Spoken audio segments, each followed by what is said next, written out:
ఇవాళ 5 సంవత్సరాలు ఇరిగేషన్ మంత్రిగా చేసినటువంటి హరీష్ రావు గారిది మేజర్ పాత్ర లేదా దీంట్లో?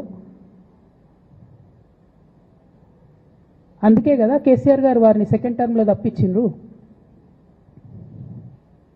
ఈ మొత్తం కాళేశ్వరం ఎపిసోడ్లో కేసీఆర్ గారికి మరక అంటిందంటే 2-3 వ్యక్తులు కారణం. మాజీ రాజ్యసభ సభ్యుడు ఒకలైతే, హరీష్ రావు గారు ఒకలైతే, మెగా కృష్ణారెడ్డి గారు ఇంకోడు, మెగానో బోగానో ఏదో.